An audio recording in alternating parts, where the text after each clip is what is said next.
नमस्कार, good morning. स्वागत है आपका मगरा न्यूज पर। तारीख आज हो गई है 18 अप्रैल 2023, दिन है मंगलवार, हिंदी तिथि बैसाख माह कृष्ण पक्ष की त्रयोदशी। आज की ताजा खबरों की अपडेट में बात करेंगे देश भर की तमाम बड़ी काम की खबरों के साथ ही सरकार की ओर से आज लिए गए कुछ महत्वपूर्ण फैसलों, जारी किए गए कुछ नए नियमों की। तो इस वीडियो को अभी लाइक करें और चैनल को सब्सक्राइब करके घंटी के निशान को जरूर से दबा दें। तो चलिए आगे बढ़ते हैं आज की बड़ी खबरों की तरफ। तो पहली बड़ी खबर देखिए, आम जनता को डबल राहत। 29 महीनों में सबसे कम हुई है थोक महंगाई। देश में महंगाई का स्तर अब नीचे आ रहा है। रिटेल के बाद अब थोक मूल्य सूचकांक पर भी यहाँ पर जो महंगाई दर जो है वो मार्च 2023 में टूटी है। ये 29 महीनों के निचले स्तर पर पहुंच गई है। मार्च 2023 में थोक महंगाई दर का आंकड़ा जो है 1.34% रहा। यह लगातार 10वां महीना है जब थोक महंगाई का स्तर जो है वो गिरा है। अप्रैल की शुरुआत में जब आरबीआई जो है उसने अपनी मौद्रिक नीति का ऐलान किया तो उसके रेपो रेट यहाँ पर नहीं बढ़ने के फैसले से यहाँ पर लोगों को यहाँ पर चुकाया है, लेकिन अब इसका कारण यहाँ पर समझ में आ रहा है। लगभग एक साल में आरबीआई ने यहाँ पर कड़ी मौद्रिक नीति अपनाई हुई है। वह बीते साल मई से अब तक रेपो रेट में 2.5% की बढ़ोतरी जो है वो की जा चुकी है। बात अब करते हैं अगली खबर की। तो 2025 तक खरीदे जा सकेंगे 20% एथेनॉल मिला पेट्रोल। पेट्रोलियम मंत्री ने कहा किसानों को होगा फायदा। पेट्रोलियम मंत्री हरदीप पुरी ने यहाँ पर भरोसा जताया है कि 2024-25 तक 20% एथेनॉल ब्लेंडिंग का लक्ष्य जो है पूरा कर लिया जाएगा। सरकार ने पहले पेट्रोल में 20% एथेनॉल मिलाने के लिए 2030 का लक्ष्य तय किया गया था, हालांकि इसे 5 साल पहले ही हासिल कर लिया जाएगा। वहीं सरकार ने फरवरी में 11 राज्यों और केंद्र शासित प्रदेशों में चुनिंदा पेट्रोल पंपों पर 20% एथेनॉल मिले पेट्रोल की बिक्री शुरू की थी। इस पहल का मकसद बायोफ्यूल का इस्तेमाल को बढ़ावा यहाँ पर देना है ताकि उत्सर्जन में कटौती हो और साथ में यहाँ पर बहुमूल्य विदेशी मुद्रा भी यहाँ पर बचे। वही पुरी ने यहाँ तक एक सम्मेलन में यहाँ पर कहा है कि मुझे यकीन है कि हम अगले वित्त वर्ष में तक 20% एथेनॉल मिश्रित पेट्रोल की आपूर्ति करने में सक्षम होंगे। वही इस फैसले मतलब जो ये समय है, इस समय पर पेट्रोल में 10% एथेनॉल मिलाया जाता है। सरकार 2025 तक इस मात्रा को दुगनी करने की सोच रख रही है, यानी इसको दुगनी यहाँ पर करेगी। बात हम करते हैं अगली खबर की। तो बिहार के किसानों के लिए खुशखबरी देखिए, बिहार में खरीफ फसलों की बीज की अब होगी होम डिलीवरी। आवेदन करने की अंतिम तारीख है 20 मई।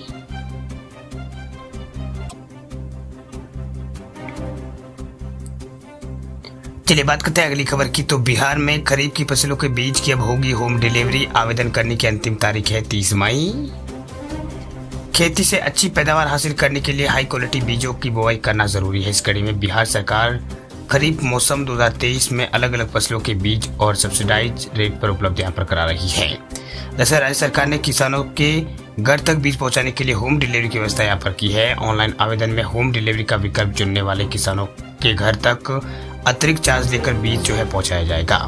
बात अब करते हैं अगली खबर की। तो देश में क्रेडिट कार्ड का जमकर हो रहा है यूज। वित्त वर्ष 2023 में 47% तक बढ़ा है कार्ड का जरिए खर्च। देश में क्रेडिट कार्ड का इस्तेमाल जमकर हो रहा है। लोगों में इस कार्ड के जरिए यहाँ पर खरीदारी का जो क्रेज है वो बढ़ रहा है। भारतीय रिजर्व बैंक यानी आरबीआई की ओर से जारी आंकड़ों से ये बात जो है प्रूव हुई है। दरअसल इस बात का यहाँ पर पता चला है कि भारत में क्रेडिट कार्ड के जरिए होने वाली खरीदारी, पेमेंट आदि का चलना बढ़ा है। आरबीआई ने जो डेटा जारी किया है उसे पता चला है कि वित्त वर्ष 2023 में क्रेडिट कार्ड के जरिए होने वाला खर्च साल दर साल के आधार पर 47% बढ़ गया है। वही 47% बढ़कर 14 खरब रुपए पर आ गया है। ये बढ़ोतरी जो है मुख्य तौर पर ई कॉमर्स और पॉइंट ऑफ सेल ट्रांजैक्शन के जरिए देखने को मिली है। 14 करोड़ रुपए के कार्ड खर्च का ये आंकड़ा जो है बहुत ही यहाँ पर हैरान करने वाला लगता है। बात हम करते हैं अगली खबर की। तो जियो सिनेमा पर फ्री में आईपीएल मैच देखने के दिन जल्द होंगे खत्म। आ सकती है नई प्राइस लिस्ट। आईपीएल 2023 की शुरुआत से पहले जियो ने अपने यूजर्स को बड़ा तोहफा दिया था। दरअसल आईपीएल 2023 जियो सिनेमा पर लाइव स्ट्रीमिंग यहाँ पर हो रहा है।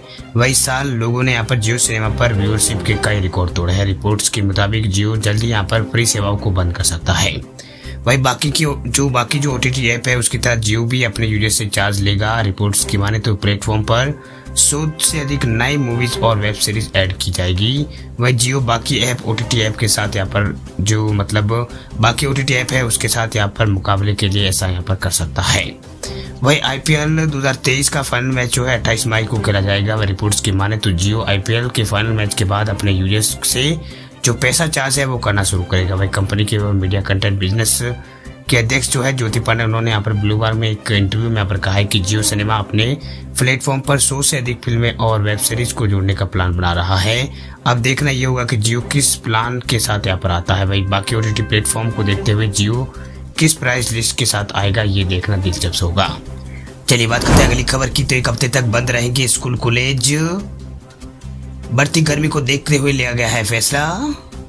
भीषण लू की स्थिति के मद्देनजर पश्चिम बंगाल राज्य में सभी स्कूल बंद रहेंगे। पश्चिम बंगाल के मुख्यमंत्री ममता बनर्जी ने रविवार को यह ऐलान किया। उन्होंने कहा है कि पिछले कुछ दिनों से बच्चे स्कूल लौटने के बाद सिर दर्द और अन्य बीमारियों की शिकायत यहाँ पर कर रहे हैं, जिसके बाद ये फैसला लिया गया है।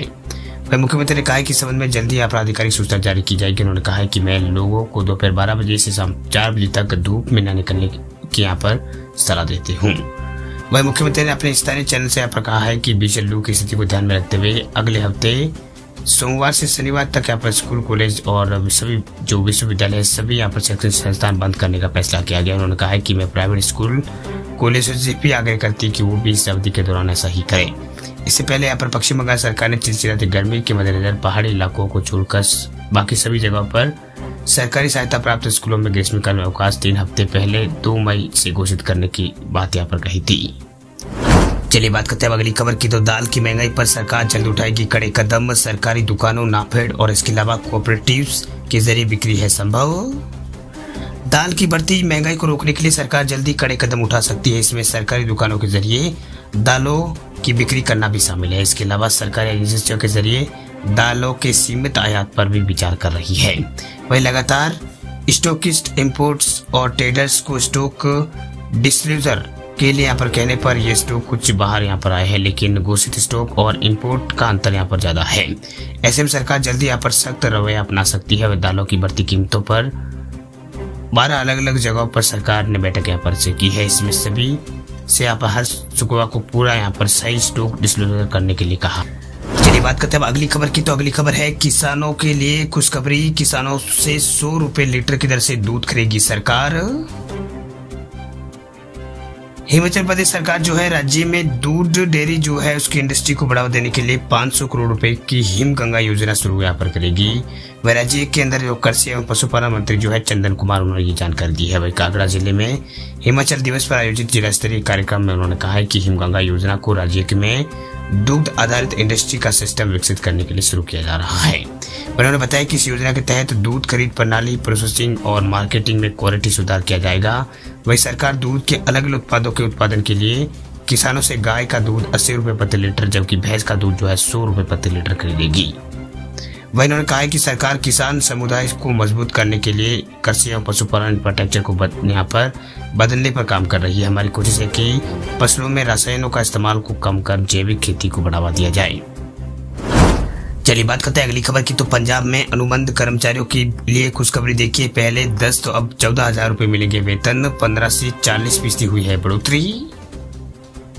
पंजाब सरकार ने विभिन्न विभागों में अनुबंध के आधार पर तैनात जो मुलाजिम है उनके वेतन में बढ़ोतरी की बात यहाँ पर कही है। वही संबंध में वित्त विभाग ने आदेश भी यहाँ पर जारी कर दिया है। आदेश अनुसार ये बढ़ोतरी जो है 15 से 40% तक यहाँ पर की गई है। वही सरकार ने योजनाबद्ध विभाग के प्रमुख सचिव ने वित्त विभाग द्वारा जारी आदेश को लागू करने को कहा है।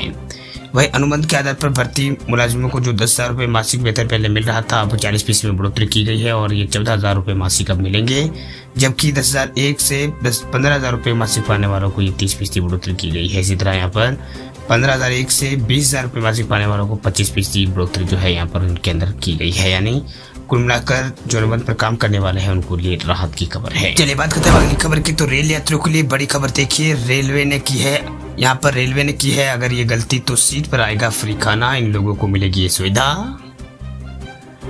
ट्रेन में हर दिन लाखों लोग यहाँ पर यात्रा करते हैं। इनमें से कई लोग बहुत लंबी दूरी यहाँ पर तय करने के लिए ट्रेन की सेवा लेते हैं। भारतीय रेलवे द्वारा संचालित ट्रेन कैंसिलेशन और मरम्मत और प्राकृतिक कारण के कारण अक्सर जो है लेट हो जाती है।